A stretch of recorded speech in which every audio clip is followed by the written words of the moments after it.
আজি ভাৰতীয় জনতা পাৰ্টিৰ গুৱাহাটী মহানগৰ জিলাৰ লগতে যুৱ মৰ্চাৰ উদ্যোগত গুৱাহাটী মহানগৰৰ ৰাজপথত AIUDF দলৰ সভাপতি তথা বদৰুদ্দিন আজমলৰ প্ৰতিকৃতি দাহ কাৰ্যসূচী পালন কৰে।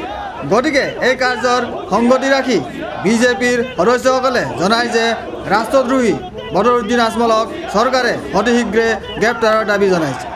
কাৰণ ভাৰতবৰ্ষৰ সৰ্বোচ্চ সন্ত্ৰা ৰাষ্ট্ৰীয় অনুসন্ধানকাৰী সন্থাই বদৰুদ্দিন আজমলক AIUDF দলৰ সভাপতি তথা আংশত মৌলবাদী কাৰ্যকলাপত অসমত যি শক্তিশালীভাৱে খুপতি পাতিছে সেই কাৰ্যত বদৰুদ্দিন আজমল জড়িত আছে বুলি দাখিল কৰা দস্তাবেজখনত প্ৰকাশ পাইছে।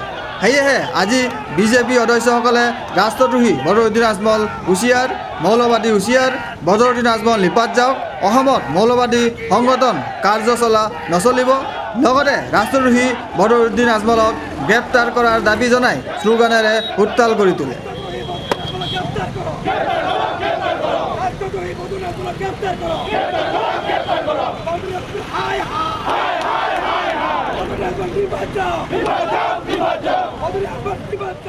গতিকে আজিৰ এই প্ৰতিকৃতি দাহ কাৰ্যক ৰূপায়ণ কৰি গুৱাহাটী মহানগৰ জিলা সমিতিৰ সভাপতি মুকুতা ডেকাই সাংবাদিকক কয়, ৰাষ্ট্ৰদ্ৰোহী বদৰুদ্দিন আজমলক ভাৰতীয় জনতা পাৰ্টি, গুৱাহাটী মহানগৰ জিলা যুৱ মৰ্চা আৰু জিলা সমিতিয়ে চৰকাৰক অনতিপলমে গ্ৰেপ্তাৰ কৰিবৰ কাৰণে দাবী জনাইছে যে ভাৰতবৰ্ষৰ সৰ্বোচ্চ সংস্থা ৰাষ্ট্ৰীয় অনুসন্ধানকাৰী সংস্থাই বদৰুদ্দিন আজমলক UDF দলৰ সভাপতি তথা সাংসদ মৌলবাদী কাৰ্যকলাপত অসমত যি শক্তিশালীভাৱে খোপনি পুতিছে সেই কাৰ্যত বদৰুদ্দিন আজমল জড়িত আছে বুলি আমি বাতৰি প্ৰকাশ হৈছে। আৰু ইতিমধ্যে এই তদন্ত আয়োগে দাখিল কৰা বদৰুদ্দিন আজমলৰ নাম সন্নিৱিষ্ট হৈছে।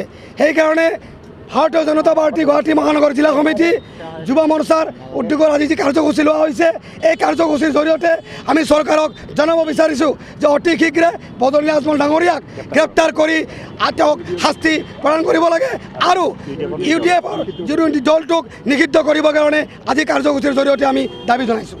Video' journalist Sushanta Das, Sentinel News, Guwahati.